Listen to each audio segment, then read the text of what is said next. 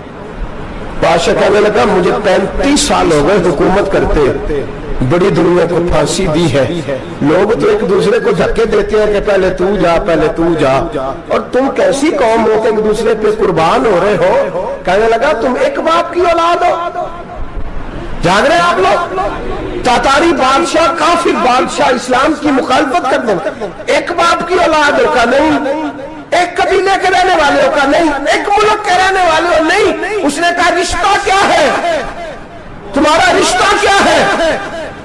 تو بول کے کہنے لگے خدا ایک ہے نبی ایک ہے، خدا ایک ہے اور نبی گنفان ایک ہے، اس قوم کی نقصان بھی ایک ہی سب کا نبی، اللہ بھی قرآن بھی ایک، کیا ہی اچھا تھا ہوتے اگر مسلمان بھی ایک، یوں تو سید بھی ہو مرزا بھی ہو افغان بھی ہو، تم سبھی کچھ ہو بتاؤ کہ مسلمان بھی ہو۔ فرمایا ہمارا اللہ ایک ہے نبی ایک ہے، تو کہا پھر ایک دوسرے پہ جان کیوں دیتے ہو؟ فرمایا ہمارے نبی نے ہمیں بھائی بھائی بنا دیا ہے، بھائی کا دل نہیں کرتا اس کی آنکھوں کے سامنے بھائی چلا جائے، ہمارا دل نہیں کرتا پہلے مجھے دے پہلے مجھے دے۔ بادشاہ کہنے لگا تمہارا جذبہ مجھے متاثر کر گیا، جاؤ میں تم چاروں کو آزاد کرتا ہوں، تمہیں آزاد کرتا ہوں۔ میرے دوستو یہ رنگ تھا، دیکھے نا، یہ اس دھرتی نے نظام دیکھا ہے نا، اس فلک میں پہلی بار دیکھا، اس زمین میں پہلی بار، اور میرے حضرت صاحب فرمایا کرتے تھے زمین تڑپ کے روئی، اس نے پہلی دفعہ دیکھا۔ احد کا میدان ہے، 3 صحابہ تپتی ہوئی زمین پہ زخموں سے چور چور پڑے ہیں، حضرت انس بن نضر رضی اللہ تعالیٰ عنہ پانی کا پیالہ لے کے پہنچے، ایک زخمی سے کہا تجھے پانی پلانا ہے، تو کہنے لگا میرے زخم تھوڑے ہیں، وہ جو ساتھ پڑا اس کے زخم گہرے ہیں، پہلے اسے پانی پلا دے، جا اسے دے دے۔ اس کے پاس پہنچے تو وہ کہنے لگا وہ مجھ سے پہلے گرا تھا، اس کا زخم زیادہ گہرا ہے، اسے پانی پلا۔ تیسرے کے پاس گئے تو کہنے لگا چوتھا تڑپ زیادہ رہا ہے، اس کی عمر زیادہ ہے، میں تو جوان ہوں برداشت کر رہا ہوں، بڑھاپے کی وجہ سے نڈھال ہو گیا، پہلے اسے پانی پلا۔ چوتھا کہنے لگا 5ویں کے پاس جا، 5واں کہنے لگا 6 کے پاس جا۔ حضرت انس بن نضر کہتے میں رو پڑا، میں نے کہا محمد کے غلاموں، رسول نے تمہیں کیسا جذبہ دے دیا ہے، زبانیں پیاس سے باہر ہے لیکن تمہاری اخوت مرتے دم تک قائم ہے۔ کہتے میں 7ویں کے پاس گیا تو کہنے لگا اگر 6 قربانی دے سکتے ہیں تو مجھے خود غرض نہ سمجھ، میں نے نہیں پانی پینا، جا پہلے کے پاس لے جا۔ کہتے میں پہلے کے پاس آیا تو روح پرواز کر گئی، دوسرے کے پاس آیا تو روح پرواز کر گئی، میں 7ویں تک آیا تو انتقال کر گئے۔ کہتے ہیں پانی کا پیالہ میں نے اٹھایا اور میں نے زمین پہ رکھا تو میں نے کہا پانی گوا رہنا، محمد کے غلام مر تو جاتے ہیں پر ایک دوسرے کا خیال بڑا رکھا کرتے ہیں، گوا رہنا یہ مر جایا کرتے لیکن ایک دوسرے کا درد۔ میرے دوستو لٹا ہوا برما، روتے ہوئے مسلمان، سسکیاں اور آہیں لیتی ہوئی مائیں پوچھتی ہیں اے خاصا اے خاصان رسول وقت دعا ہے، امت پہ تیری آ کے عجب وقت پڑا ہے، وہ دین جو بڑی شان سے نکلا تھا وطن سے، پردیس میں وہ دین آج غریب الغربا ہے، فریاد ہے اے کشتی امت کے نگہباں، بیڑا یہ تباہی کے قریب آن لگا ہے۔ اور کیا خوبصورت جملے کہے تھے کہ نبی پاک صلی اللہ علیہ وسلم نے حضور نے فرمایا تھا میرا مومن ایک جان کی طرح ہوتا ہے، ایک جان کی طرح ہوتا ہے، ایک کو تکلیف ہو جسم کے ایک حصے کو سارا حصہ پریشان ہوتا ہے، فرمایا یہ ایک مکان کی طرح ہے، ایک اینٹ دوسری اینٹ کو مضبوط کرتی ہے، فرمایا یہ مضبوط لوگ ہیں، یہ مضبوط لوگ۔ حضرت عمر فاروق کا زمانہ ہے، ایک آدمی نے سیری بھیج دی ایک گھر میں بطور تحفہ، قحط کا زمانہ تھا، گوشت ملتا نہیں تھا، جانور، ایک آدمی نے سری بھیج دی ایک آدمی کے گھر میں، اس نے کیا کیا اس نے اپنی بیوی سے کہا ہماری تو خیر ہے، ساتھ والا پڑوسی زیادہ غریب ہے، ادھر نہ بھیج دے، یہاں گندم امیر شہر کی ہوتی رہی خراب اور بچی کسی فقیر کی فاقوں سے مر گئی، کہا ساتھ والے پڑوسی کے گھر سے میں کئی دنوں سے بھوک کی آواز ہے وہاں بھیج دے۔ اس کے گھر گئی تو اس کی بیوی شوہر کو مشورہ دیتی ہے، کہتی ہے میرے بچے تو دلیر ہے، ساتھ والے کے چھوٹے ہیں، وہ گزارا نہیں، ادھر نہ بھیج دے۔ ادھر گئی، ایک روایت ہے 7 گھر، ایک روایت ہے 21 گھر، 21 گھروں میں گھومتی ہوئی وہ شریف پھر پہلا کے گھر میں آ گئی اور پہلا شادی کرنے لگا، صرف تو نے محمد کا کلمہ نہیں پڑھا، باقی بھی اس میں بھی پڑھا ہوا ہے، صرف تو نے ہی رسول اللہ سے یہ درس نہیں لیا، باقیوں نے بھی لیا ہے، اور صرف تیرے اندر ہی جذبہ اظہار نہیں، تو ہی صرف مسلمانوں سے پیار نہیں کرتی، سارے پیار کرتے ہیں۔ وہ شریف پھر آ گئی، اب کیا کرنا ہے، اب کیا کرنا ہے؟ امام نبوی نے لکھا ہے، وہ کہنے لگی کرنا کیا ہے، پکاؤں گی میں اور کھائیں گے 21 گھر، پھر بھی اکیلے نہیں کھائیں گے، پکاؤں گی میں اور کھائیں گے 21 گھروں کے مطابق شوربہ پکا، اور پھر برتن میں ڈال کے وہ بی بی ایک ایک گھر کا دروازہ کھٹکھٹاتی ہے، کہتی ہے مصطفیٰ کے غلاموں نکلو باہر اور کھاؤ، اس لیے کہ جس نبی نے مجھے پیار کا حکم دیا اسی نے تمہیں بھی پیار کرنا سکھایا ہے، یہ رنگ چشم فلک نے سکھایا ہے۔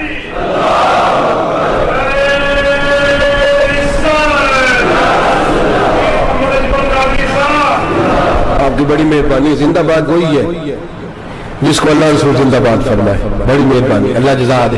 عرض یہ کرنے جا رہا تھا کہ رسول کریم صلی اللہ علیہ وسلم نے پیغام دیا امت کو، فرمایا دیکھیں نا کتنے بڑے لفظ ہیں، یہ نہیں فرمایا دوزخ میں جائے گا، یہ نہیں فرمایا کہ اسے جہنم کی سزا ملے گی، میرے نبی نے فرمایا میں اسے مومن مانتا ہی نہیں، میں اسے مسلمان اپنا مانتا ہی نہیں۔ حضور کسے؟ فرمایا جو پیٹ بھر کے کھاتا ہے اور اس کا ہمسایہ بھوکا سو جاتا ہے، میں مومن ہی نہیں مانتا۔ سزا تو تب ملے گی نا کہ جب میں کسی سزا کا اعلان کروں، میں مانتا ہی نہیں تو میرا ہے ہی نہیں، خود پیٹ بھر کے کھا رہا ہے، ہمسایہ اس کا بھوکا، میں نہیں مانتا۔ انما المؤمنون اخوہ، مومن بھائی بھائی، میں مانتا ہی نہیں اسے۔ اور میرے حبیب پاک اتنے بڑے لفظ حدیث میں اور کہیں نہیں ملیں گے، آپ کو اتنے بڑے جملے کہیں نہیں ملیں گے۔ میرے نبی پاک نے فرمایا اللہ کہے گا قیامت کے دن، کون اتنے بڑے لفظ حدیثوں میں ملتے نہیں جتنے یہ ہے۔ حضور نے فرمایا رب فرمائے گا بندے سے کہ میں تیرے پڑوس میں بھوکا تھا، تو نے مجھے روٹی کیوں نہیں کھلائی؟ کون کہہ رہا ہے؟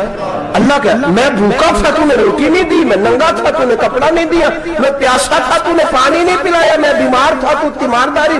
یا اللہ نہ تو کھاتا ہے، نہ پیتا ہے، نہ کپڑا پہنتا ہے، نہ تو بیمار ہوتا ہے، لا تاخذہ سنۃ ولا نوم، تجھے بیماری آتی نہیں، اونگ نیند نہیں آتی، میرے مالک تو میرے پڑوس میں تھا۔ تو حضور فرماتے ہیں رب فرمائے گا وہ جو بندہ تیرے پڑوس میں بھوکا تھا تو بندہ تو میرا ہی تھا نا، وہ جو بندہ تیرے پڑوس میں ننگا تھا تو بندہ تو میرا ہی تھا نا، وہ جو تیرے پڑوس میں پیاسا تڑپتا رہا تو وہ میرا ہی بندہ تھا۔ تو دوائی لینے جائے تو بڑے اسپتال میں اور اس بیچارے کو 20 روپے پرچی کے بھی میسر نہ آئے تو میرا ہی بندہ تھا۔ میرے دوست خیال کر اور یاد رکھ، یہ جو ہمسائے ممالک میں ظلم ہوتے ہیں، زیادتیاں ہوتی ہیں، ہمارے گھر کا پنکھا اچھا چلتا ہے، ہم جلوس اس وقت نکالتے ہیں جب ہماری لائٹ بند ہوتی ہے، ہم جلوس اس وقت نکالتے ہیں جب ہمارا ایسا جو ہمیں تنگ کرتا ہے، ہم اس وقت درد محسوس کرتے ہیں جب ہمارے گھر تک آگ آ جاتی ہے۔ یہ جو باہر آگ جل رہی ہے یہ تیرے گھر بھی آ سکتی ہے، یہ جو باہر فساد ہو رہا ہے یہ تیرے دروازے تک آ سکتا ہے۔ میرے رسول پاک نے ایک جان، مسلمان کو ایک جان قرار دیا۔ مجھے بتائیے انگلی کو کٹ لگ جائے، مسلمان ایک جان ہے نا، انگلی کو لگ جائے کٹ، دماغ کہتا ہے میں نے نہیں سوچنا اس کے بارے میں اس کے درد کو محسوس نہیں کرنا، انگلی کے درد ہے، انگلی جانا اس کا کام جانا، ایسے ہی ہوتا ہے نا۔ بولے پیروں سے کہتے ہیں، انگلی کہتی ہے چاہے ڈاکٹر کے پاس، پیر کہتے ہیں نہیں میں نے نہیں جانا، انگلی کا کام ہے انگلی جائے، ایسے ہی ہے نا۔ دل سے کہتے ہیں کچھ طرف تھوڑا سا انگلی کو درد ہے، کہتے میں تو تڑپوں، انگلی کا ماما انگلی جانے اس کا کام جانے۔ ٹیلی فون کرنا ہے ڈاکٹر صاحب کا پتہ کرنا ہے تو کان کہتے ہیں میں نے نہیں بات سنی ڈاکٹر صاحب کی، زبان کہتے ہیں میں نے نہیں بولنا، انگلی جانے ایسا ہوتا ہے۔ پیر احتجاج کرتے کہ میں نے ڈاکٹر کے پاس میں کچھ چکر کھاتا پھروں ڈاکٹر کی دکان کی، انگلی کو درد ہے انگلی جانے، ایسا ہوتا ہے بھئی؟ میرے رسول پاک نے فرمایا مسلمان ایک جان ہے، تو درد برما کے مسلمانوں کو ہو رہا ہے تو پاکستانی کہہ رہے ہیں کوئی بات نہیں وہ جانے ان کا کام جانے، ایک جان ہے نا۔ درد ہونا چاہیے, تکلیف ہونا چاہیے. پھٹے پہ باتیں ہوتی ہیں اس موضوع پہ, اسمبلی پہ گفتگو ہوئی ہے اس موضوع پہ, آپ کی صوبائی اسمبلی میں اس موضوع پہ بولی ہے, آپ کے کونسل اس موضوع پہ بولے. ہم تو اپنی اپنی سیاست, اپنے اپنے تماشے, اپنے اپنے چکروں میں لگے ہوئے. وہ دریا کے اندر سسکتے مسلمان, بنگالی کہتے ہیں ہمارے نہیں, برمی کہتے ہیں ہمارے نہیں, پاکستانی کہتے ہیں ہمارے نہیں, ترکی کہتے ہیں وہ کس کے ہیں, وہ کس کے ہیں؟ وہ اللہ کے بندے ہیں, محمد عربی کے غلام ہیں صلی اللہ علیہ وسلم. میرے دوستو, کیا ہمیں کیا غرض ہے, وہ جانے ان کا کام جانے. یہ جب تیرے پیروں تک آگ آئے گی پھر تجھے پتہ چلے گا یہ بڑی سخت آگ ہے. آج جس کافر نے برما پر عرصہ دراز تنگ کیا ہے, مسلمان تھوڑے تھوڑے مفاد لینے کی خاطر نا, بنو عباس اور بنو امیہ کی جنگ چل رہی تھی. بنو عباس جو تھے وہ غالب آ گئے, بنو امیہ جو تھے ان کی حکومت ختم ہو گئی. تو عیسائیوں نے بنو امیہ سے کہا کہ ہم تمہارے ساتھ تعاون کرتے, ہم تمہارے ساتھ تعاون کرتے اور بنو عباس پہ غلبہ پا کے تمہیں حکومت دلاتے. بنو امیہ بڑی جدوجہد کر رہے تھے بادشاہی کے لیے, لیکن انہوں نے کہا کہ ہم لڑ رہے ہیں, کوشش کر رہے ہیں, لیکن ہمیں کسی کافر کی مدد کی ضرورت نہیں.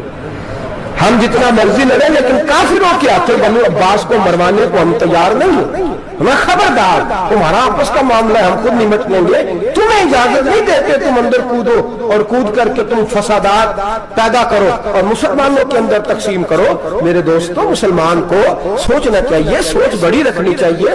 گھر کی جنگ سے نکل آ, اب بہو ساز کی جھگڑے سے باہر آ جا, اب محلے کی سیاست چھوڑ کے باہر کا سوچ. اب اسلام کو تیری حاجت ہے.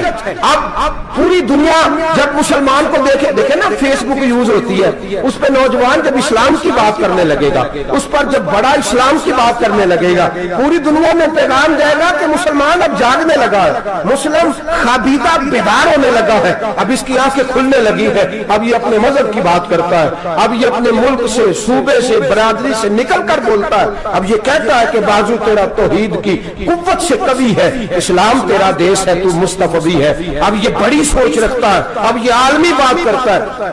میرے دوستو, ہمارا تو حال یہ ہے, امام اعظم ابو حنیفہ کا فتویٰ ہے, آپ فرماتے ہیں جو مولوی عالمی حالات سے باخبر نہ ہو وہ جمعے کی تقریر نہ کرے, وہ مسلمانوں کی رہنمائی نہیں کر سکتا. عالمی حالات سے وہ خبردار نہ ہو. تو جس کو چھٹی ہو جائے, تو نے ختم نہیں پڑھا, دوڑ جا مسجد سے, تو ختم نہیں پڑتا ہمارے, تجھے پتہ ہی نہیں تو کہاں رہتا ہے, بھاگ جا. وہ عالمی حالات پہ بات کرے گا, کیونکہ بیچارے کو تو پتا میری سویرے چھٹی ہو جانی. سیاست کا لفظ چھیڑا نہیں تو میں گیا نہیں. یاد رکھے, وہ جو بیداری ہے, وہ جو اعلیٰ ظرفی ہے, وہ جو بڑی سوچ ہے, وہ جو ملت کی سوچ, وہ جو قومیت کی سوچ ہے, وہ جو آگے بڑھنے کا زاویہ ہے, وہ تو اندر. اقبال کہتا ہے گلا تو گھونٹ دیا اہل مدرسہ نے تیرا, گلا تو گھونٹ دیا اہل مدرسہ نے تیرا. تجھے تو مدرسے والوں نے پلیٹ پکڑا دیا کہ جا سویرے لنگر کٹھا کر کے لا اور دوپہر کو روٹیاں مانگ کے لا, اور دیکھ آج مرا کون ہے, ختم کس کا پڑھنا ہے. تو گلا تو گھونٹ دیا اہل مدرسہ نے تیرا, اب کہاں سے آئے گی صدا لا الہ الا اللہ. تو گھونٹ دیا تیرا گلا, تو کیسے بڑی بات کرے گا.